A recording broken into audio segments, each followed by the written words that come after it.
கடகத்தினுடைய வெற்றி தலைவர் வருகிறார், தலைமை உரை தருகிறார்.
சிங்கம்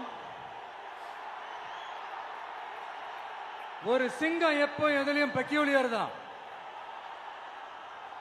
ஒரு முறை சிங்கம் கரிச்சிச்சதுன்னா அந்த சவுண்ட்ல ஒரு 8 கிலோமீட்டருக்கு சும்மா அதிரும், எல்லா திசைகளும் அதிரும். அப்படிப்பட்ட அந்த சிங்கம் வேட்டைக்கு மட்டும்தான் வெளியில வரும், வேடிக்கை பார்க்கறதுக்கெல்லாம் வெளியில வராது. வேட்டையில கூட உயிரோடு இருக்கிற மிருகங்களை தான் வேட்டையாடும். அதுலயும் பெரும்பாலும் தன்னை விட பெரிய சைஸ் உள்ள மிருகங்களை தான் குறி வச்சு தாக்கும், ஜெயிக்கும். எவ்வளவு பசியில் இருந்தாலும் உயிர் இல்லாததை, கெட்டு போனதை தொட்டு கூட பார்க்காது. அப்படிப்பட்ட அந்த சிங்கம் அவ்வளவு ஈஸியா எதையும் தொடாது, தொட்டா விடாது. காட்டோட 4 பக்கமும் மார்க்கிங் மை டெரிட்டரின்னு தன்னுடைய பவுண்டரியை தானே வகுக்கும். அப்படிதான் அந்த காட்டையே தன்னோட கண்ட்ரோல்ல வச்சிருக்கும். சிங்கத்துக்கு கூட்டத்தோட இருக்கிறதுக்கும் தெரியும், தனியா இருக்கிறதுக்கும் தெரியும். அப்படியே தனியா வரணும்னு நினைச்சாலும் அஞ்சாம அலட்டிக்காம சும்மா கெத்தா தனியா வந்து அத்தனை பேருக்கும் தண்ணி காட்டும். எப்போ எதுலயும் தன்னோட தனித்தன்மையை இழக்கவே இழக்காது. Yes, a lion is always a lion.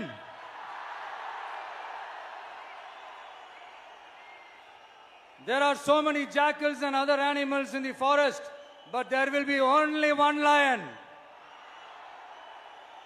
And even if it is single, it will be the king of jungle. It is not only a description but also a clear declaration. சிங்கத்தை பத்தி பேசிட்டு நம்ம சிங்க குட்டிகளையும் சிங்க பெண்களையும் பத்தி நம்ம பேசாம இருக்க முடியுமா? அவங்கள எப்படி நான் மறப்பேன்? அவங்க தான் என்னுடைய உயிராச்சே. என் நெஞ்சில் கொடியிருக்கும்.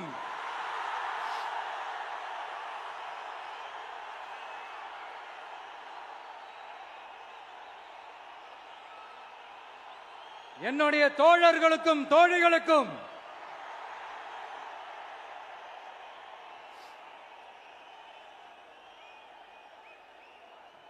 நேர்ல வர முடியாத சூழல்ல வீட்டில் இருந்துகிட்டே நம்மளோட இந்த மாநாட்டில் நேரலை வாயிலாக கலந்துகிட்டு இருக்கிற என்னுடைய அம்மாக்கள், அக்கா தங்கைகள், அண்ணன் தம்பிகள், நண்பர்கள் அனைவருக்கும் என்னோட உயிர் வணக்கம்.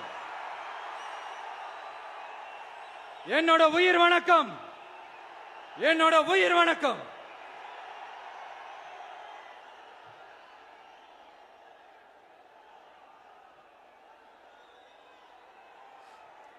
வீரம் விளையும் மாமதுரை மண்ணை வணங்குகிறேன்.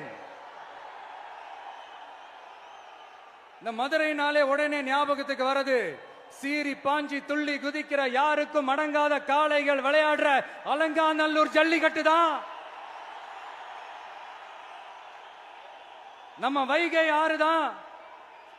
அழகர் ஆத்துல இறங்குற வைபவம். மதுரை மீனாட்சி அம்மன். இந்த மண்ணோட உண்மையான குணம், உணர்வு பூர்வமான மண் இது. அது மட்டும் இல்ல, இந்த மண்ணில் வாழ்ற மக்களும் அப்படித்தான் உணர்வு பூர்வமான ஆளுங்க.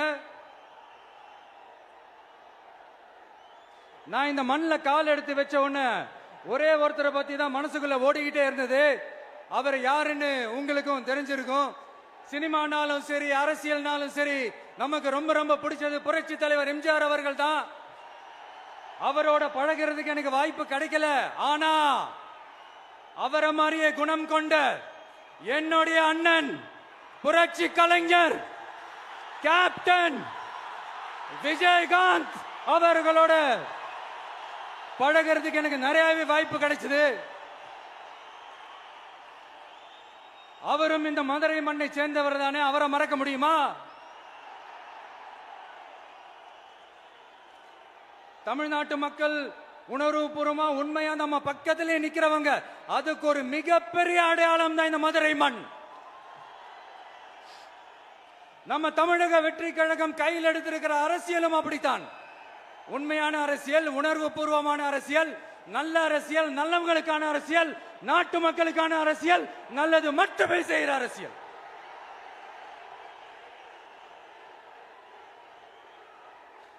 இதோ நம்மளுடைய இந்த 2வது மாநில மாநாடு வாகை சூடும் வரலாறு திரும்புகிறது. அப்படி இந்த மாநாட்டுக்கு பேர் வச்சிருக்கிறோம். 1967லயும் 1977லயும் நம்ம தமிழக அரசியல் ஒரு மிகப்பெரிய ஆட்சி அதிகார மாற்றங்கள் ஒண்ணு நடந்துச்சு இல்லையா?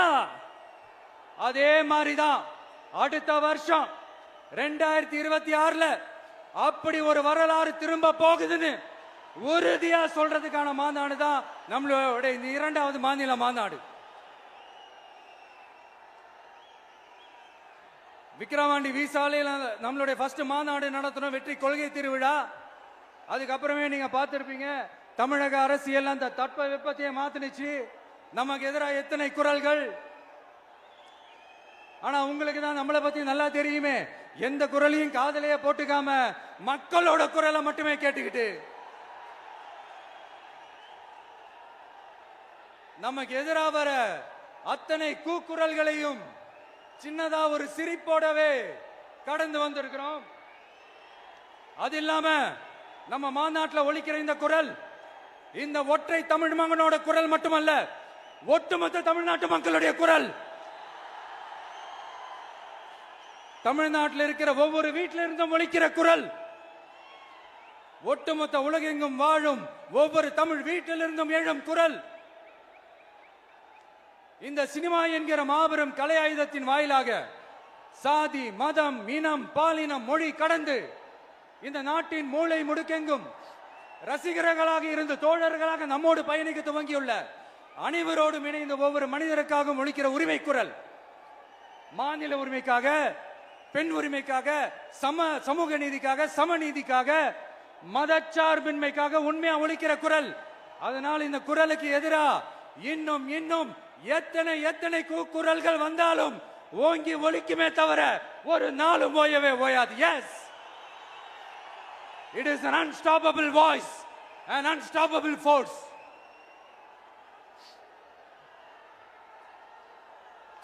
நம்ம அரசியலுக்கு வர்றதுக்கு முன்னாடி, அட இவரெல்லாம் வர மாட்டாரியா, அவரே வரல, இவரே வரல, இவருங்க வர போறாரு அப்படின்ட்டு நிறைய பேர் ஜோசியம் சொன்னாங்க. அப்புறம் நம்ம கட்சியினுடைய பேர் அறிவிச்சதுக்கு அப்புறம், பேரு தானே அறிவிச்சிருக்கிறாரு, மக்கள் கிட்ட பேர் வாங்கணும்ல, அதெல்லாம் முடியாதுன்னாங்க. அப்புறம் ரொம்ப முக்கியமா மாநாடு, மாநாடுலாம் எவ்வளவு பெரிய விஷயம், அதெல்லாம் இவர் ஒத்தால எப்படி பண்ண முடியும், சும்மா பக்கத்தில் புஷியானதை வச்சுக்கிட்டு மாநாடுல எப்படி நடத்தி காட்ட முடியும், அதெல்லாம் அவங்களால முடியாது. அப்புறம் மழை பெஞ்சிரும், மழை பெஞ்சு எல்லாத்தையும் எடுத்துரும். ஏன் என் கூட இருக்கிறவங்களே கூட தான் சொன்னாங்க. அதுக்கப்புறம் என்ன நடந்துச்சுன்னு உங்க எல்லாருக்குமே தெரியும். இப்ப புதுசா ஒண்ணு சொல்ல ஆரம்பிச்சிருக்கிறாங்க. அது என்னடானா, ஆட்சியை பிடிக்கிறதெல்லாம் அவ்வளவு ஈஸி இல்லை இல்லையா. இப்ப அதெல்லாம் விட்டாங்க, இப்ப இங்க வந்துட்டாங்க. இவர் நேரா ஷூட்டிங்ல இருந்து வருவாராம், வந்து ஆட்சியை பிடிப்பாராம். அது எப்படி இவராலே முடியும், அவராலேயே முடியல, இவராலேயே முடியல, அவருக்கு அத்தனை வருஷம் ஆச்சு, இவராலே எப்படி முடியும் ஒரு பக்கம். இன்னொரு பக்கம் கூட்டம்லாம் ஓகே தான், அது எப்படி ஓட்டா மாறும் அப்படின்றது இன்னொரு பக்கம். இப்படி கதை, திரைக்கதை, வசனம், இயக்கம், பாடல்கள்,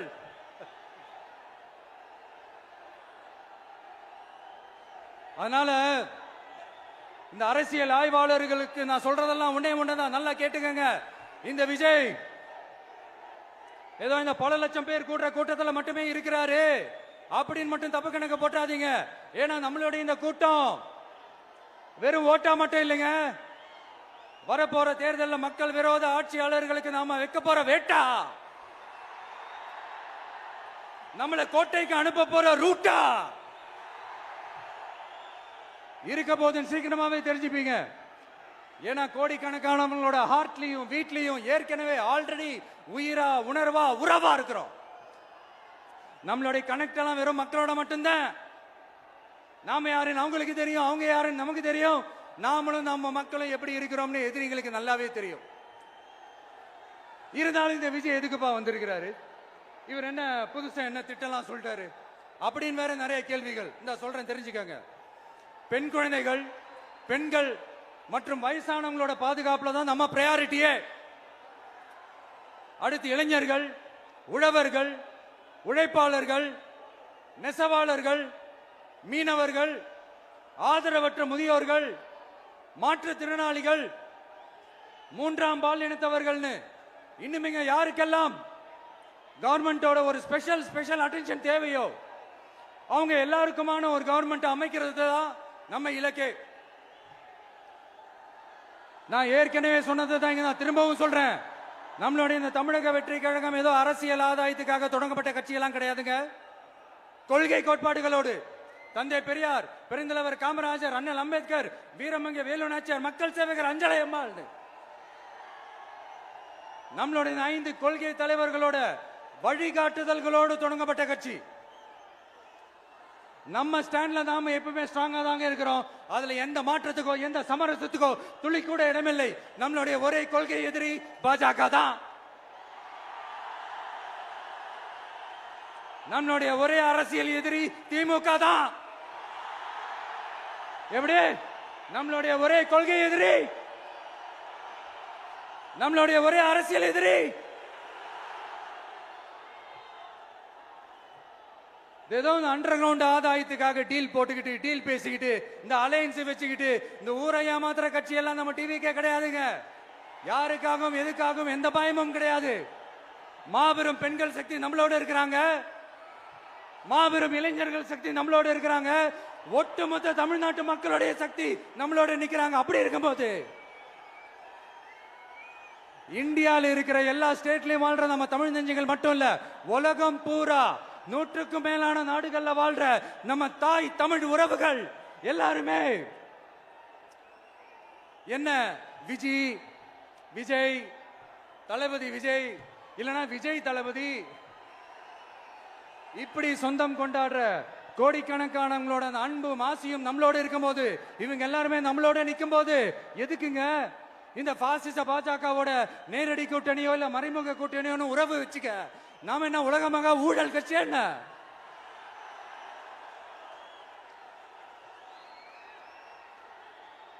நம்மளை பத்தி சின்னதா ஒரு உண்மை ஒண்ணு சொல்லலாமா?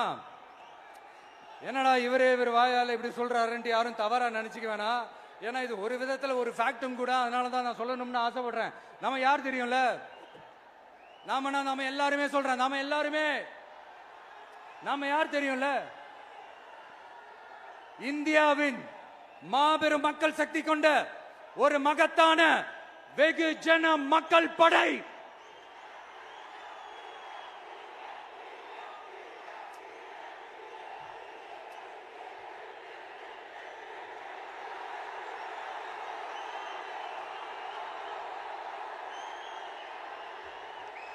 அதனால நம்ம தலைமையில நாம் அமைக்க போற இந்த உண்மையான மக்களாட்சிக்கான அச்சாரமாக மாபெரும் மக்கள் சக்தியை அணி அணியாக நம்மளோட திரண்டு நிக்கிறப்போ இந்த அடிமை கூட்டணியில சேர வேண்டிய அவசியம் நமக்கு இருக்குங்க. நம்மளுடைய இந்த கூட்டணி சுயமிழந்த கூட்டணியெல்லாம் இருக்காது, சுய மரியாதை கூட்டணியா தான் இருக்கும். இந்த ஒரு பக்கம் RSS கிட்ட அடிபணிஞ்சுக்கிட்டு, இன்னொரு பக்கம் மதச்சார்பற்ற கூட்டணின்னு இந்த மக்களை ஏமாத்துற கூட்டணியெல்லாம் நம்ம கூட்டணி இருக்காது.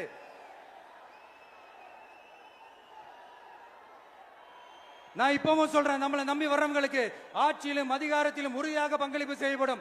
உடனே இந்த கேள்விகள்லாம் வரும். அப்ப யாரு கூட்டணி, யாரு வரா, யாரு போறா, இந்த கேள்விகள்லாம் வரும். இந்த கேள்விகளுக்கெல்லாம் ஒரே ஒரு பதில் தான், சஸ்பென்ஸ்ல சஞ்சாரம் செய்யுங்க.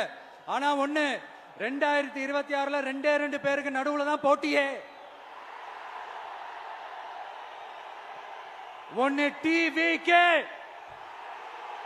இன்னொன்னு டிஎம்கே. இந்த போட்டி எப்படி இருக்க போதுன்னா, இந்த அலையன்ஸை வச்சு எப்படியாவது நம்ம தப்பிச்சிடலாம். என்ன இந்த பழைய இந்த மேத்தமேட்டிக்ஸ், அரித்மேட்டிக்ஸ் இதெல்லாம் வச்சு எப்படியாவது நம்ம தப்பிச்சிடலாம் அப்படின்னு நினைக்கிறவங்களோட அந்த கனவு ஒரு நாளும் மெய்ப்படாது. சரி, இப்ப நம்ம வேற ஒரு ஏரியாவுக்கு ஒண்ணு வருவோம். எதிர்காலம் வரும், என் கடமை வரும், இந்த கூட்டத்தின் ஆட்டத்தை ஒழிப்பேன்.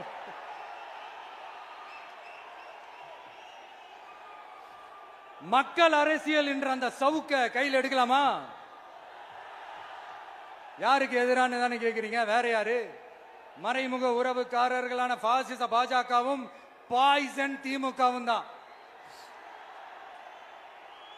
மாண்புமிகு பிரதமர் நரேந்திர மோடிஜி அவர்களே 3வது முறையா ஒன்றியத்தோட ஆட்சி அதிகாரத்தை நீங்க தானே கையில் வச்சிருக்கிறீங்க. இல்ல, நாங்க தெரியாம தான் கேட்கிறோம். நீங்க ஆட்சிக்கு வந்தது ஒட்டுமொத்த மக்களுக்கும் நல்லது செய்யவா, இல்ல நம்மளுடைய இந்த இஸ்லாமிய நண்பர்களுக்கும் இஸ்லாமிய தோழர்களுக்கும் எதிராக சதி செய்யவா? மக்களுக்கு உங்ககிட்ட கேட்கறதுக்குன்னு ஏராளமான கேள்விகள் இருக்குது.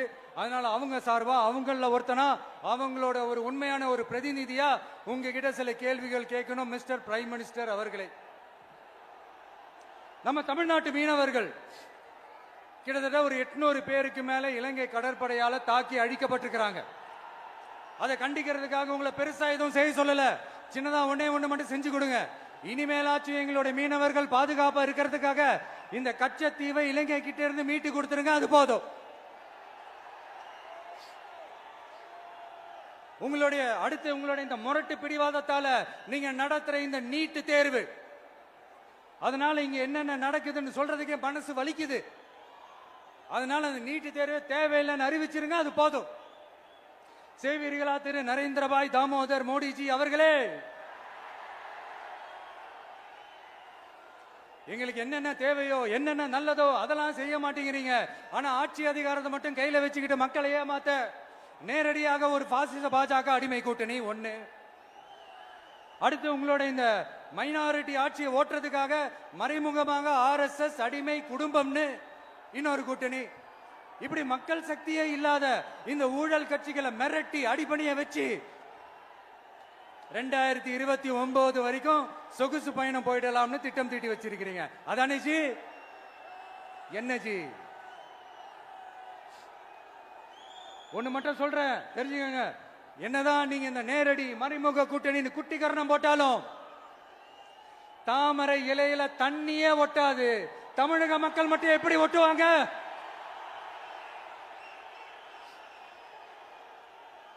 இங்க ஒரு MP சீட்டு கூட தரலன்றதுக்காக தமிழ்நாட்டுக்கும் தமிழ்நாட்டு மக்களுக்கும் எதுவுமே செய்யாம ஓரவஞ்சனை செய்யுது இந்த ஒன்றிய பாஜக அரசு. சங்கம் வச்சு தமிழ் வளர்த்த மண் இந்த மதுரை மண். அதனால இங்க அந்த கீழடியில கிடைச்ச ஆதாரங்களை எல்லாம் மறைச்சிட்டு எங்க நாகரிகத்தையும் எங்க வரலாறையும் அழிக்கிறதுக்காக உள்ளடி வேலை செய்யலாம்னு நினைக்கிறீங்க. தமிழ்நாட்டை தொட்ட என்ன நடக்கும் நீங்க பல உதாரணங்கள் இருக்குது. அதனால இதையெல்லாம் மறைச்சிட்டு எங்க மக்களை ஏமாத்திடலாம்னு மட்டும் நினைக்காதீங்க. மத நல்லிணக்கத்திற்கு பெயர் பெற்ற இந்த மதுரை மண்ணிலிருந்து சொல்றேன், உங்க எண்ணம் எல்லாம் ஒரு நாளும் ஈடேறாது.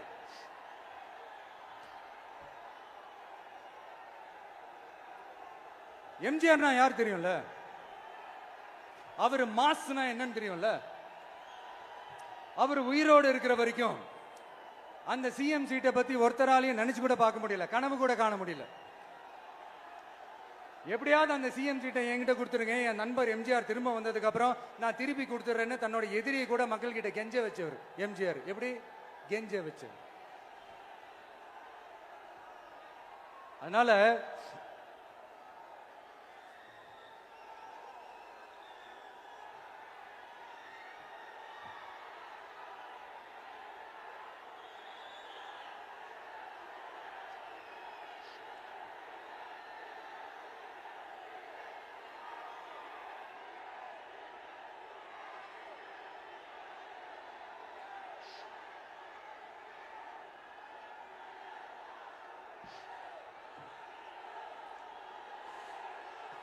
ஆனா இப்போ அவர் ஆரம்பிச்ச அந்த கட்சியை, எம்ஜிஆர் அவர்கள் ஆரம்பிச்ச அந்த கட்சியை கட்டி காக்கிறது யாரு? இன்னைக்கு அந்த கட்சி எப்படி இருக்குது? அதை நான் சொல்லிதான் உங்களுக்கு தெரியணுமா என்ன? அப்பாவி தொண்டர்கள் அதை வெளியில சொல்ல முடியாம வேதனையில தவிக்கிறாங்க. 2026 சட்டமன்ற தேர்தலில் யாருக்கு ஓட்டு போடணும், எப்படிப்பட்ட ஆட்சி இங்க அமையணும்னு அந்த அப்பழுக்கற்ற அந்த தொண்டர்களுக்கும் ரொம்ப நல்லாவே தெரியும். அதனால என்ன வேஷம் போட்டுக்கிட்டு பாஜக இங்க தமிழ்நாட்டுக்குள்ள வந்தாலும் அவங்க வித்தை எல்லாம் இங்க வேலைக்கே ஆகாது. இப்படி பொருந்தா கூட்டணியா இந்த பாஜக கூட்டணி இருக்கிறதுனால இப்ப ஆட்சியில இருக்கிற இந்த வெற்றி விளம்பர மாடல் திமுக என்ன செய்யுதுன்னு தெரியும்ல? பாஜகவோட உள்ளுக்குள்ள ஒரு உறவை ஒண்ணு வச்சுக்கிட்டு வெளியில எதிர்க்கிற மாதிரி ஒரு டிராமா ஒண்ணு பண்ணிக்கிட்டு, எதிர்கட்சியா இருந்தா போங்க மோடின்னு பலூன் விடுறது, ஆளுங்கட்சியா இருந்தா வாங்க மோடின்னு கொடை பிடிச்சுக்கிட்டு கும்பிடு போடுறது. இது மட்டுமா? ஒரு ரைடுன்னு ஒன்று வந்துட்டா போதும், இது வரைக்கும் போகவே போகாத ஒரு மீட்டிங், அதை காரணம் காட்டி டெல்லிக்கு போறது, அங்க ஒரு சீக்கிரட் மீட்டிங் நடத்துறது. நல்லா நோட் பண்ணணும் மக்களே, அந்த மீட்டிங் அப்புறம் இந்த இஷ்யூ அப்படியே காணாம போயிருக்குமே. அதேதான் Stalin uncle, what uncle is very wrong uncle.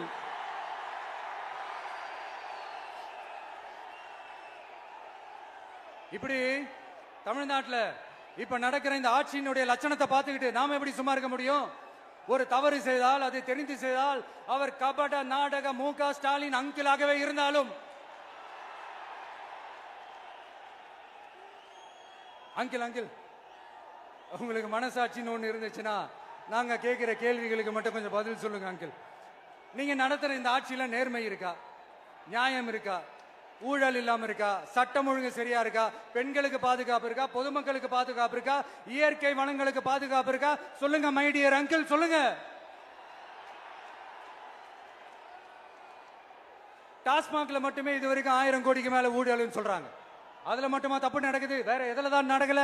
உலகத்திலே மிஸ்டர் கிளீன் ரெக்கார்ட்ஸ் எல்லாம் உங்களுக்கும் உங்க கூட இருக்கிறவங்களுக்கும் மட்டும்தான் அங்கிள் கொடுக்கணும். இத பார்த்து வாயே இல்லாத ஊரு கூட வயிறு வலிக்கு சிரிக்குது. பெண்களுக்கு 1000 ரூபாய் கொடுத்துட்டீங்கன்னா போதுமா அங்கிள்? அப்படியே அது மூடி மறைச்சிடலான்னு பாக்குறீங்களா? படிக்கிற இடத்துல, வேலைக்கு போற இடத்துல, வெளியில போற இடத்துலன்னு அவங்களுக்கு பாதுகாப்பே இல்லைன்னு ஒட்டுமொத்த பெண்களும் கதறாங்க. அந்த கதறல் சத்தம் ஏதாவது உங்க காதுல கேக்குதா அங்கிள்? இதுல வேற உங்க அப்பான்னு கூப்பிடுறாங்கன்னு வேற சொல்றீங்க. What is this uncle? Is very very wrong uncle, is very very wrong.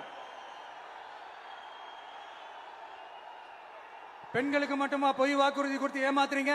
அரசு ஊழியர்கள், ஆசிரியர்களை ஏமாத்துறீங்க, விவசாயிகளை ஏமாத்துறீங்க, பரந்தூர்ல பாதிப்பே வராதுன்னு சொல்லி ஏமாத்துறீங்க, மீனவர்களை ஏமாத்துறீங்க, போதைப் பொருள் கலாச்சாரத்தை ஒழிக்காம ஏமாத்துறீங்க. ஐயோ very very first uncle, very very first. எப்படி கேட்டாலும் இவங்க கிட்ட இருந்து எந்த பதிலும் வரப்போறதில்லை. ஏன்னா இருந்தா தானே. இப்ப ஆட்சியில இருக்கிற நம்மளுடைய அங்கிள் பதில் சொல்றது இருக்கட்டும். மக்களை நீங்க சொல்லுங்க, நீங்க உண்மையை சொல்லுங்க. செய்வோம்னு சொன்னாங்களே, சொன்னதெல்லாம் செஞ்சாங்களா? உங்களை தான் கேக்குறேன், சொன்னதெல்லாம் செஞ்சாங்களா? சத்தமா மை டியர் அங்கிள், கேக்குதா? மக்களோட சத்தம் கேக்குதா? இது வெறும் சாதாரணமான முழக்கம் தான். கூடிய சீக்கிரம் மக்களை போய் சந்திக்க போறேன், அவங்களோட மனசு விட்டு பேச போறேன். அதுக்கப்புறம் இந்த சாதாரணமான முழக்கம் இடி முழக்கமா மாறும். அத்தோட நிக்காது. அந்த இடி முழக்கம் தமிழ்நாட்டோட போர் முழக்கமா மாறும். அந்த போர் முழக்கம் உங்களை ஒரு நிமிஷம் கூட தூங்க விடாது. நடக்குதா இல்லையான்னு பாருங்க. என்னடா இவன் இவ்வளவு ஸ்ட்ராங்கா சொல்றானேன்னு பாக்குறீங்களா? எல்லாரும் கட்சி ஆரம்பிச்சதுக்கு அப்புறம் தான் ஒவ்வொரு வீட்டுக்குள்ளேயும் போறதுக்கு ட்ரை பண்ணுவாங்க. ஆனா நாங்க அப்படி இல்லை. ஒவ்வொரு வீட்டுக்குள்ளேயும் போனதுக்கு அப்புறம் தான் கட்சியாவே ஆரம்பிச்சிருக்கிறோம்.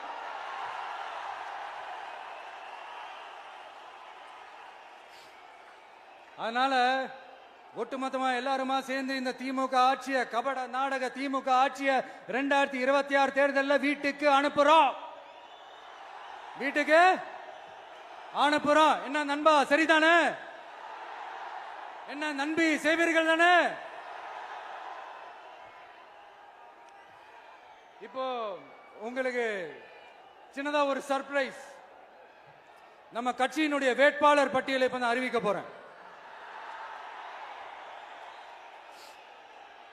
மதுரை கிழக்கு வேட்பாளர் விஜய். இன்னும் முடிக்கல. ஒரு நிமிஷம், இன்னும் முடிக்கல. மதுரை மேற்கு வேட்பாளர் விஜய். மதுரை மத்தி வேட்பாளர் விஜய். மதுரை தெற்கு வேட்பாளர் விஜய். மதுரை வடக்கு வேட்பாளர் விஜய். மேலூர் விஜய். சோழவந்தான் விஜய். திருப்பரங்குன்றம் விஜய். திருமங்கலம் விஜய். உசிலம்பட்டி விஜய்.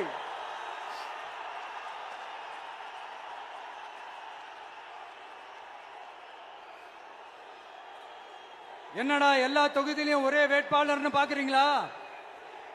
234 தொகுதியிலையும் இந்த விஜய் தான்.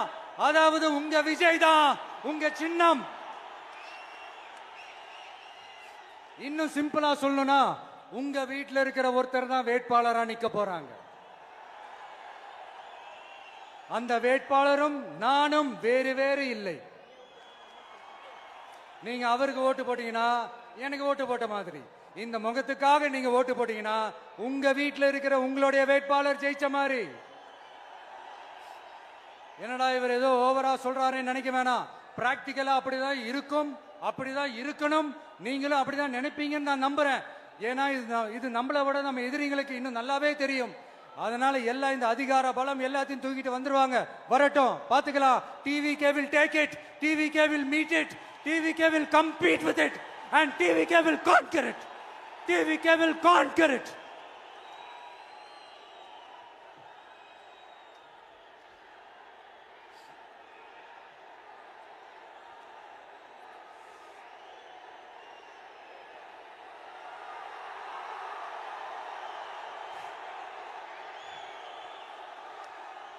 இந்த நேரத்தில் நம்ம மனசுல இருக்கிறத மக்கள் கிட்ட சொல்லி ஆகணும்.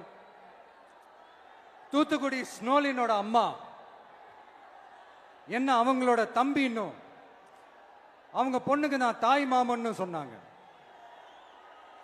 அந்த அக்காவோட குழந்தைக்கு மட்டும் இல்லைங்க, என்ன அண்ணனா தம்பியா நினைக்கிற தமிழ்நாட்டில் இருக்கிற என்னோட எல்லா சகோதரிகளின் குழந்தைகளுக்கும் நான் இன்னைக்கு மட்டும் இல்ல என்னைக்குமே ஒரு தாய் மாமனா தான் இருப்பேன்.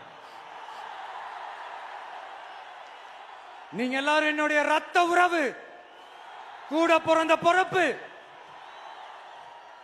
என் வீட்டு ரேஷன் கார்டுல வேணா உங்க பேர் இல்லாம இருக்கலாம், உங்க வீட்டு ரேஷன் கார்டுல வேணா என் பேர் இல்லாம இருக்கலாம். ஆனா நாம் எல்லாரும் ஒண்ணுதான், உறவுதான். நமக்கு இடையே எந்த அரசியலும் உள்ள நுழையவே முடியாது. என்கிட்ட இருந்து உங்களையும் உங்ககிட்ட இருந்து என்னையும் எந்த சக்தியாலும் பிரிக்கவே முடியாது. அப்புறம் நான் ஒன்னும் இந்த மார்க்கெட் போனதுக்கு அப்புறம் ரிட்டையர் ஆனதுக்கு அப்புறம் அடைக்கலம் தேடி அரசியலுக்கு வரல. படைக்கலனோட வந்திருக்கிறோம். பவர்ஃபுல் போர்ஸோட, மாபெரும் படை வரிசையோட, எல்லாத்துக்கும் தயாராகி தான் வந்திருக்கிறோம். இவ்வளவு தயாரா நாம அரசியலுக்கு வர்றதுக்கு ரொம்ப ரொம்ப முக்கிய காரணம் ஒண்ணு இருக்கு. அது என்ன தெரியுமா? நன்றி கடன், நன்றி கடன், நன்றி கடன். கிட்டத்தட்ட ஒரு 30 வருஷமா, 30 வருஷத்துக்கு மேல நீங்க தான், நம்ம மக்கள் தான் என் கூட நிக்கிறீங்க, எனக்காக நிக்கிறீங்க, என்ன தாங்கி பிடிக்கிறீங்க, மனசுல ஏந்தி பிடிக்கிறீங்க, தாய் அன்போட மடியில ஏந்திக்கிறீங்க. உண்மையை சொல்லணும்னா வேற யாரை விடவும் எனக்கு இந்த அன்பையும் ஆதரவையும் கொடுத்திருக்கிறீங்க. என் மேல உயிரையே வச்சிருக்கிறீங்க. என்ன உங்க வீட்டுல ஒருத்தனாவே ஆக்கிட்டீங்க. நீங்க எனக்கு கடவுள் கொடுத்த வரம்.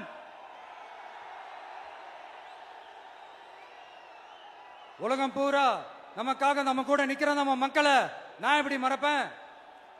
நான் என் லைஃப்ல ரொம்ப உயிரா நினைக்கிறதே பெண்களை, குழந்தைங்களை, இளைஞர்களை, உழைக்கிற மக்களை தான். இவங்க தான் நம்மளோட வகைரா. இத பார்த்துதான் நம்மளோட எதிரிகளுக்கு பத்தி எரியுது. அதுக்காக நாம என்ன செய்ய முடியும்?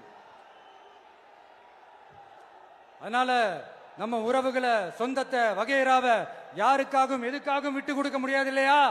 Here at this moment among this August gathering, I want to open my heart and say, I enjoy people. I respect people. I worship people.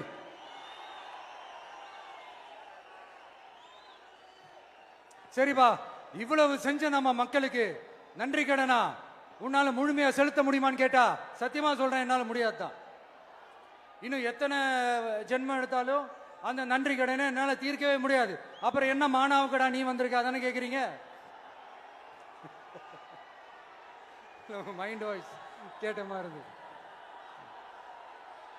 வாழ்நாள் முழுக்க நம்ம மக்களுக்காக ஆதரவா துணையா நிக்கிறத தவிர, அவங்களுக்காக உழைக்கிறத தவிர எனக்கு வேற எந்த எண்ணமும் இல்லை. எனக்கு இப்ப வேற வேலையும் இல்லை. இனிமே எனக்கு இதுதான் என் வேலையே, என் கடன் இனி என் மக்களுக்கு பணி செய்து கிடப்பதே. இப்படியா ஹார்ட் டு ஹார்ட் யதார்த்தமா பேசிய பழகிட்டோம். இதுக்கு மேலேயும் எனக்கும் மக்களுக்கும் இடையே இருக்கிற அந்த உறவை பத்தி நான் பேச ஆரம்பிச்சேன்னா ஒரு மாதிரி எமோஷனல் ஆயிடுவேன். அப்புறம் அதை கண்ட்ரோல் பண்றது ரொம்ப கஷ்டம்.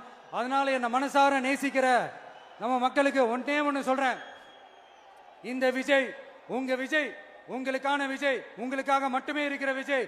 உங்க கூட நிக்க, உங்களுக்காக நிக்க, உண்மையா நிக்க, உணர்வோட நிக்க, உறுதியா நிக்க, உங்க கூட பேச, உங்களுக்காக பேச, உண்மையா பேச, உணர்வோட பேச, உறுதியா பேச, உங்களுக்காக சேவை செய்ய உங்க விஜய் நான் வர.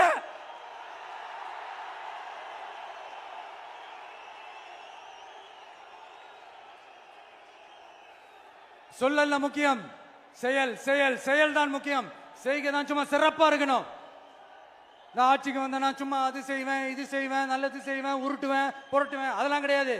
செய்யறதுக்கு, நல்லது செய்யறதுக்கு, நல்லது செய்யறதுக்கு மட்டும்தான் இந்த விஜய். அப்புறம் ஒரு அரசியல் தலைவன் அவன் சினிமாக்காரனா, நல்லவனா, கெட்டவனா, இதெல்லாம் தாண்டி அவன் உண்மையானவனா, அதுதான் ரொம்ப ரொம்ப முக்கியம். இது சம்பந்தமா ஒரு குட்டி கதை ஒன்று சொல்றேன். ஒரு நாட்டில் ஒரு ராஜா தனக்கு பக்கபலமா இருக்கிறதுக்காக, கூட துணையா இருக்கிறதுக்காக ஒரு தளபதியை தேடுறாரு. சரியான தகுதிகளோட ஒரு 10 பேர் செலக்ட் ஆகுறாங்க. ஆனா அதுல ஒருத்தர் மட்டும் தான் செலக்ட் பண்ணணும். அதனால அந்த ராஜா என்ன பண்றாருன்னா ஒரு டெஸ்ட் வைக்கிறாரு. அந்த 10 பேர் கையிலையும் விதை நெல்லை கொடுத்து இதை நல்லா வளர்த்து கொண்டு வாங்க, ஒரு 3 மாசம் கழிச்சு வாங்கன்னு சொல்லி அனுப்பி வச்சிடுறாரு. 3 மாசம் கழிச்சு வரும்போது அதுல ஒருத்தர் ஆளு உயரத்துக்கு வளர்த்திருந்தாரு, ஒருத்தர் தோல் உயரத்துக்கு வளர்த்திருந்தாரு.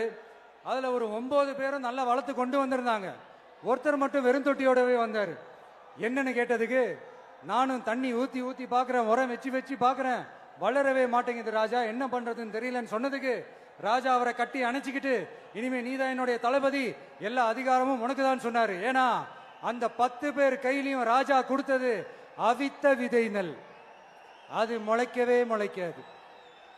அந்த 9 திருட்டு பயலும் என்ன பண்ணிருக்காங்கன்னா வேற விதை நெல்லை வாங்கி அதை வளர்த்துட்டு ராஜாவையும் மக்களையும் ஏமாத்திருக்கிறாங்க. ஆனா இவர் மட்டும் உண்மையை போட்டு உடைச்சிட்டார். அதனால ஒரு நாட்டுக்கு திறமை எந்த அளவுக்கு முக்கியமோ அந்த அளவுக்கு உண்மையும் நேர்மையும் முக்கியம். இப்போ நீங்க எல்லாரும் தான் அந்த ராஜா. நீங்க தேர்ந்தெடுக்க போற அந்த தளபதி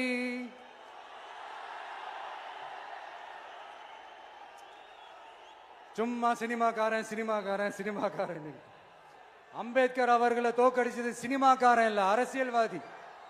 காமராஜர் அவர்களை தோக்கடிச்சது இங்க விருதுநகர் பகுதியில் தோக்கடிச்சது சினிமாக்காரன் இல்ல, இன்னொரு அரசியல்வாதி. இன்னைக்கும் நம்ம கூட வாழ்ந்துட்டு இருக்கிற நல்ல கண்ணு ஐயாவை தோக்கடிச்சது சினிமாக்காரன் இல்ல, அரசியல்வாதி. இப்படிப்பட்ட நல்ல நல்ல தலைவர்களை எதிர்த்து நின்று தோக்கடிக்கணும்னு அந்த எண்ணத்தை உருவாக்குனது சினிமாக்காரன் இல்ல, அரசியல்வாதி. அதனால எல்லா அரசியல்வாதியும் அறிவாளியும் கிடையாது, எல்லா சினிமாக்காரனும் முட்டாளும் கிடையாது. கான்பிடண்டா இருங்க, நல்லதே நடக்கும், வெற்றி நிச்சயம். மீண்டும் சந்திக்கும் வரை நன்றி, வணக்கம்.